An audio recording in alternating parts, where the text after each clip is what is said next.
Yo guys, what is going on? JPS back for another video, and today we're going to be reacting to the RAF, I guess is how you say it. It's like an aircraft documentary thing. I have no idea, like any context, just this was recommended to me by somebody on Patreon. And speaking of Patreon, I wanted to give a shout out to two people. We have Mark and Steven, or Stefan. Yeah, Mark and Stefan. I keep messing his name up. But yeah, those are two Patreons. So guys, like I was saying, this was actually recommended by a patron, I guess is what you call it. So if you guys want to get access to block content and videos and stuff like that, and like, you know, talk to me, literally you can chat with me and recommend stuff to me, join the Patreon. Link will be in the description. And shout out to all you who have already joined. I really appreciate the support. Anyways though, let's get into this video. I'm pretty curious to see what this is about, so let's get it. And hit the like button, hit subscribe if you're new, baby. Why'd I say baby? The Eurofighter Typhoon, one of the most advanced fighter jets in the world, armed and ready. Damn. The pilots set to scramble at a moment's notice to They're like defend the country firefighters. on the orders of the British government. This is what order I've been given. This is my job. I am the weapons platform. For the first time, cameras have been allowed to film every stage of this vital part of national security. The worst case scenario is that we potentially have to shoot down an aircraft. We have scrambled two QRA jets. We have been inside the UK's top secret nuclear bunker and heard from the pilots themselves and the politicians who would give them the order to shoot down a plane. If you were a hostile aircraft, that's quite threatening. In a matter of seconds, the sky defenders of the United Kingdom are away on what has now become a routine job, shooting down Nazis. Just as we were ready in 1940 for the Nazi aircraft coming across the southeast of England, then we're ready now. This is the story of how the RAF protects Britain's skies every minute of every day. Yo, dramatic intro, man. This is gonna be a banger.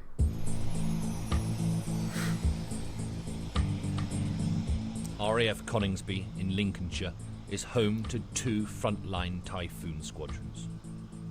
30 combat jets are based here. They are flown by 40 pilots and supported by 400 ground crew. Damn. They have many roles, but the one that never ends for them is a mission known as QRA. It stands for Quick Reaction Alert. That's like me. It's like The nah. RAF's operation to protect the skies of Britain. On a discreet part of RAF Coningsby is a building nicknamed the Q Shed. It sits between two hangars. Inside each one is an aircraft loaded with fuel and missiles, ready to take off day or night. These aircrafts are crazy. The pilots take it in turns on the QRA rota. Each shift lasts 24 hours. They don't want us to broadcast their surnames for their own personal security. Just tell me what it's like, the feelings when you're on shift and you're fairly tense because you don't know when that's going to crack on. Yeah, indeed. You can't think about it too much because otherwise your mind wouldn't be in the right place when you got the shout. Obviously, you've always got an ear on anything that can happen. On shift, the Q Shed becomes home. There are bedrooms so they can sleep overnight, but on duty, their senses never fully switch off. Mark is coming to the end of his first shift, and it's been a quiet one. This is your first QRA. Yeah. What sort of feeling of responsibility do you have? Yeah, it's a huge feeling of responsibility. It's kind of nice to be able to kind of fulfil the training that we've carried out for such a long period of time. But yeah, there certainly is a weight of responsibility. Yeah. Why is it important for you to be doing this job? I think it's as John said before, I think it's a real privilege to be in this position to protect the country as a whole. It's been a gentle introduction to QRA for Mark. Not every shift, though, is as quiet as this one. On average, 8,000 aircraft enter British airspace every single day. This animation shows the actual route of each plane during one typical 24-hour period last year. Whether they're landing, taking off, or just passing overhead, each aircraft must be closely monitored. It is quite a challenge, but our training and the practicing and the simulation that we do in terms of our operations are fundamental to making sure that we achieve the tasks that we are assigned to do. We're identifying aircraft every day, and we're looking for every aircraft that comes into the UK to understand where it's going, what it's doing. But on occasions, on a daily basis, there are instances where we are unsure of what the aircraft is doing, or it might be in a different place to where we were expecting it or a different time. One thing I will say, I hope these guys get paid a lot, because this looks so stressful. Place to where we were expecting it or a different time. I don't know if I can handle this. The British military has 2 air control and reporting centres, CRCs, one based at RAF Bulmer in Northumberland, and this one at RAF Scampton in Lincolnshire, just a few miles to the west of the Typhoon station at RAF Coningsby. For security reasons, the various parts of the QRA operation are kept in different locations in case of attack. Their job here is to identify suspicious activity. They are looking for abnormal behaviour, unusual flight paths, loss of communication, unidentified aircraft.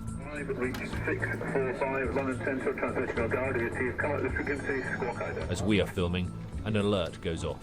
Flight number read 645. No. Okay, what we've got is we've had a call on a guard radio. Guard radio is where every aircraft within the UK listens to that radio, with air traffic going out for an aircraft who's not speaking to anyone at the moment. Every single aircraft in the UK? Every aircraft will listen into the guard radio, so that actually if they need to be contacted, they can be contacted. In this particular instance, an aircraft has got airborne out of Marham. We believe it to have a stuck receiver, which means he can't hear. But we have not had him check in, so they've gone on guard radio to try and contact him to establish two-way communications with him, and therefore be able to identify him and confirm which aircraft it is. It turns out to be a US Air Force plane with radio problems.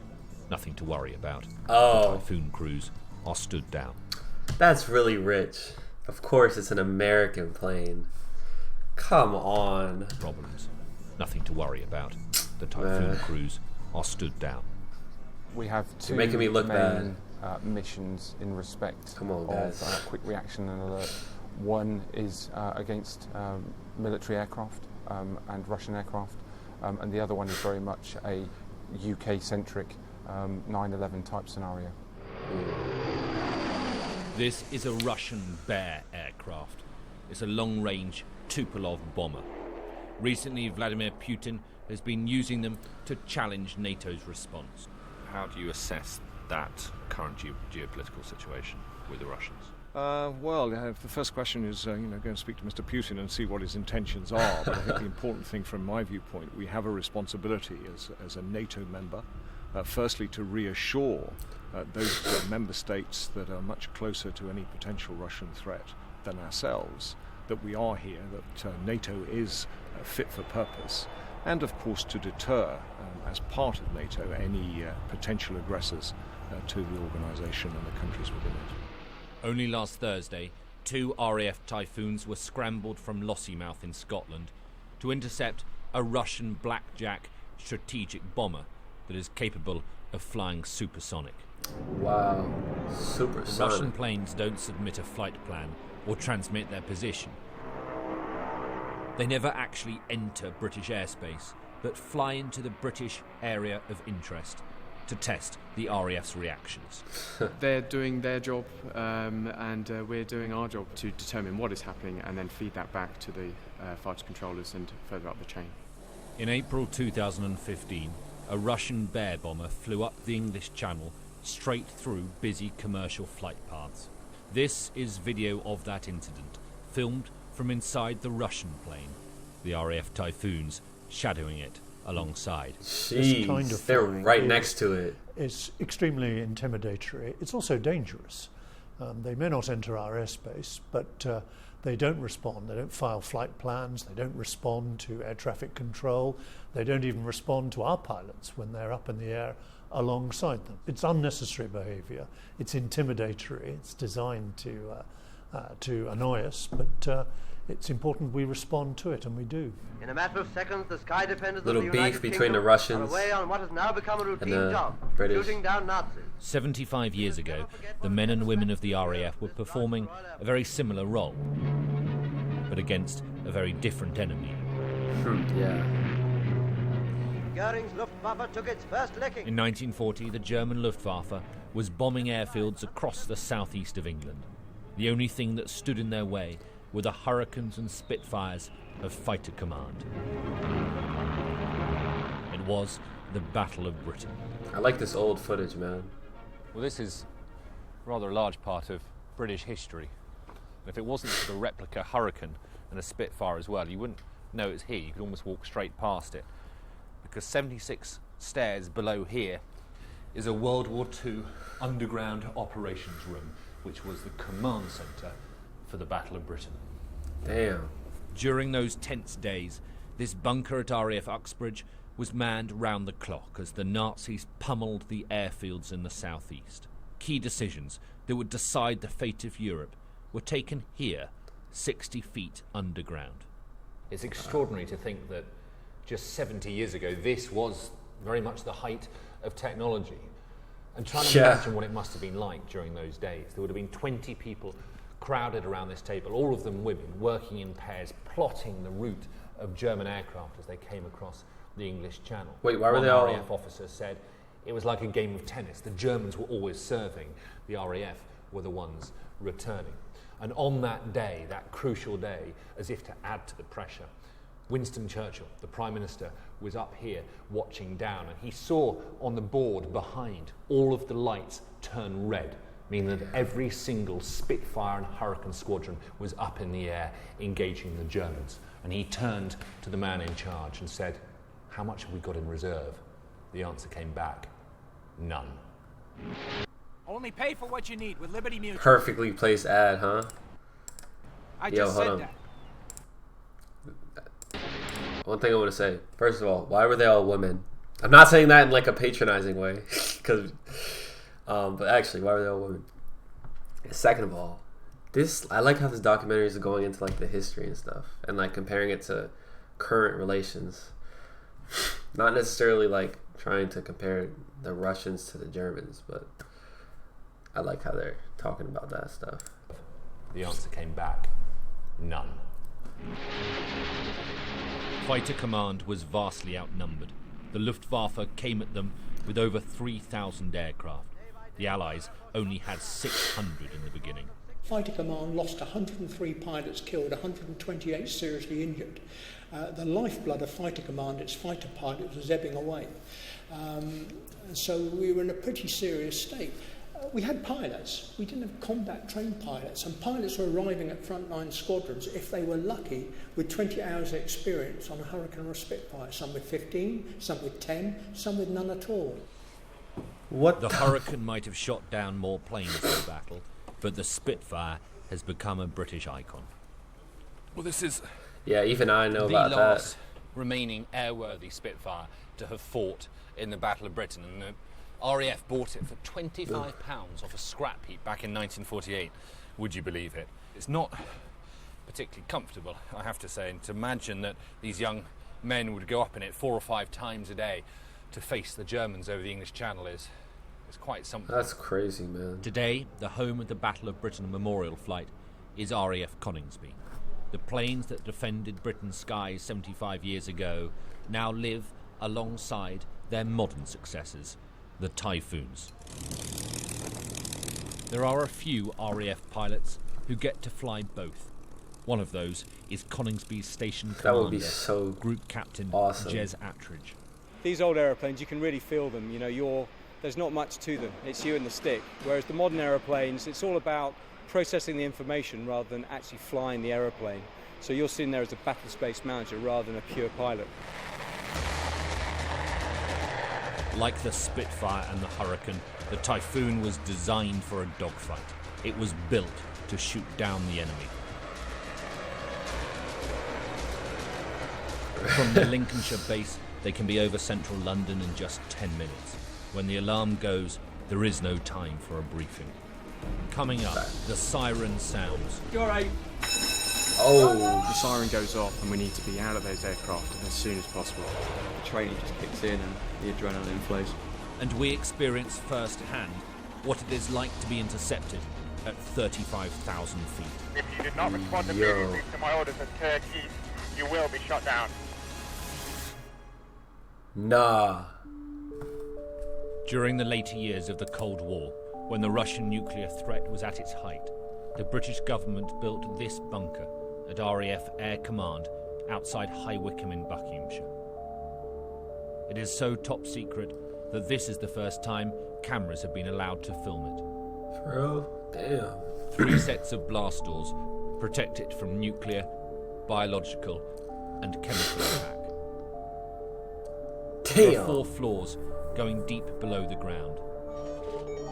On the second, somewhere in the heart of the bunker, is the National Air Defence Operations Centre, the NADOC. Yo, this is the top of the military chain to protect Britain's skies. Psycho, this is the MC for the NatRep. We still have no radio contact with... The role of the NADOC is to act very much as the hub, the fusion point, if you want, for all the information that comes in to allow us to exercise air defence on behalf of the United Kingdom Air Defence Command. We've got a lost comms on a call sign. If a suspicious aircraft appears, there is a direct line from here to the Department of Transport and the Metropolitan Police Counter-Terror Unit. They can swap intelligence to build a clearer picture of the threat. In real emergencies, a red phone connects straight to Downing Street. When dialed, a voice answers with one simple word, London. It is then transferred to the Prime Minister or to a senior cabinet minister if he is away. Imagine when the phone rings, even during an exercise, the heart beats a little faster. Yes, you know, there are lives at stake, there are uncertainties, you're unsure as to how real the threat is, and there's advice available to you, but in the end, a minister has to take that decision. The QRA operation is highly sensitive. It has never been filmed before, from start to finish, but the RAF gave us unprecedented access to do just that. This is how it works. We flew out of RAF Coningsby to play the part of a hijacked passenger plane. So we're how would you east over the North Sea. We're about there at the moment, and in a minute we're going to turn around. We're going to start coming back down towards the UK, but this time as an unidentified aircraft. At which point the alarm bells will start ringing. The Typhoons based here in Coningsby will be scrambled, and they will come out, sit alongside us, and intercept us. At RAF Scampton, our aircraft is identified on the computer screens. Track of interest. East Coast inbound. They immediately contact the NADOC in the bunker at RAF Air Command. NatRep, good morning, sir. This is the Master Controller. I have a track of interest in the system for you. Zulu 001. He's East Coast heading northwest right now at 35,000 feet. Yeah, I can see it on your radar. Roger, that's understood. I will bring quick reaction alert to readiness. Stand by. The Master Controller at Scampton alerts the Typhoons. Coningsby Operations and QRA. This is the Black Dog Master Controller. Acknowledge. QRA. Q on. 4 quick reaction alerts. Scramble, scramble, scramble, acknowledge. QRA. Yo. What the? The 2 pilots and their ground teams run to the hangars. That's like me running.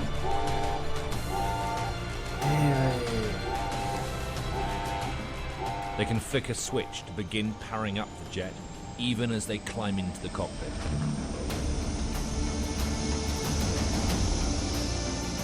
The Typhoons are cleared to take off. We have scrambled 2 QRA jets to intercept this lost comms aircraft. 1 jet has been cleared supersonic. Climb flight level 410 and 400. Set speed initially decimal and 9. Your mission, interrogate. As As they break through the clouds, What other information have we got on this the aircraft? team on the ground are still trying to gather intelligence on the suspect aircraft. He's still out of radio contact with air traffic control. The Typhoons need to reach it fast and assess the situation for themselves. The quicker they get there, the more thinking time for the Prime Minister if he is called upon to make a decision. And it can happen. We start with breaking news tonight as a Russian-built Latvian cargo plane's been intercepted by RAF Typhoons and escorted into Stansted Airport. In October 2014, the Typhoons from RAF Coningsby flew supersonic to intercept a Latvian aircraft approaching London. It wasn't communicating, and so the RAF pilot gave this final warning. 1605 from Lima 9 Tango 47. I'm instructed by Her Majesty's Government of the United Kingdom to warn you that if you do not respond immediately to my orders, you will be shot down. The cargo plane was safely escorted into Stansted. It is one of the UK's designated airports for terrorist incidents.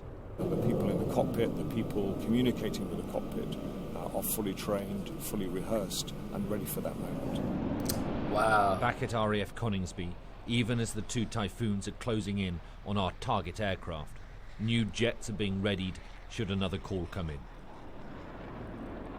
The pilot inspects the weapons and does his pre-flight checks in the cockpit. If the sirens sound, everything must be ready to go. Although there is another QRA base at RAF Lossiemouth in Scotland, Coningsby must be set to launch any time of day or night, even if some of its aircraft are already deployed. 30,000 feet above Hold on. This process is crazy. I'm telling you, like, hey, I know some of you, some of my subscribers or patrons, y'all are joining the Royal Air Force. Is this going to be you? I know this isn't the Royal, well, it kind of is, but are you guys going to be up here? You know what I mean? Let me know. North Sea, the Typhoons are closing in on our aircraft. They approach cautiously, in case they spook the plane, and then they try to contact the cockpit. Russian 66 from Q2, interceptor aircraft. Our aircraft doesn't respond. Q2, Blackguard, confirm no response. It's remarkable how close they get. There's one either side of us at the moment, both fully armed.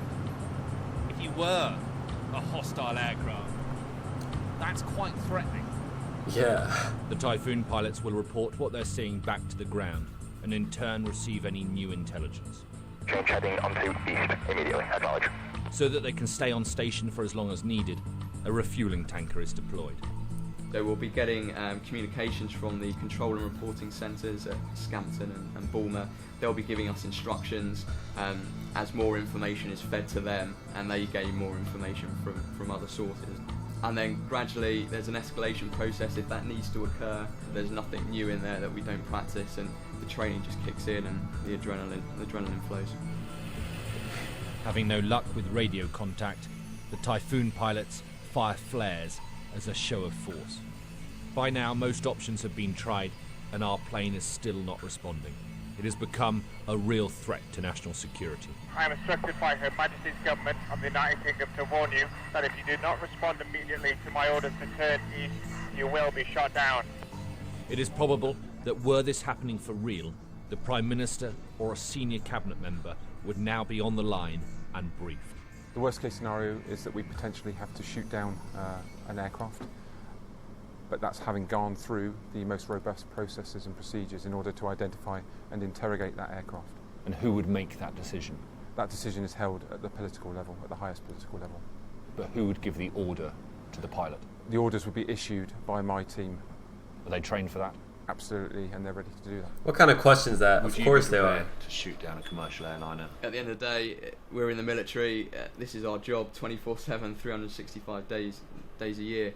So if that's an order given to us and the correct protocols are being followed, the correct authentications be given, then yes, we can't think about it. It's our job.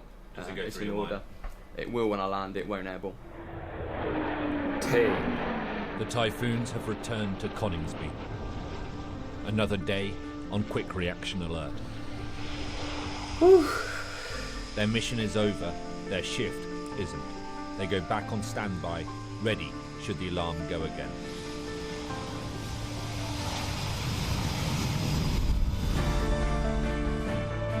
In 1940, the young men and women of Fighter Command protected Britain's skies against Nazi invasion. Today, 75 years on, Russian aircraft continue to probe NATO's air defences, and the threat of terrorism is as high as it has been for many years. Everyone knows their part in that system, they train for it, they rehearse for it, and so then if an event happens, then they're ready to react. Training kicks in, this is what I've been trained to do, this is what order I've been given, this is my job. Every pilot, engineer, Son, and controller what the? is aware of the part that they play, keeping the country safe, protecting Britain's skies, every minute of every day. I already knew what he was gonna say. Yo. Oh my, that was crazy. Like, nah, that was crazy, man. What even is this? What is this? Shout out to you who recommended that. Also, guys, I think I said this, but the people I shouted out at the start, their channel, and this guy, other guy, he wrote a book. The link will be in the description for both of those, so check that out. But yeah, this video was crazy. Like, I learned so much stuff, and like I said, I like how they gave the history and also kept it very, modern. Well, not modern, like, they related it to what's going on now. So yeah, that was a banger. So yeah, that's our like history content. I like reacting to history stuff and the comedy. So yeah. Anyways, hit the like button, hit subscribe, and I'll catch you guys next time. Peace out.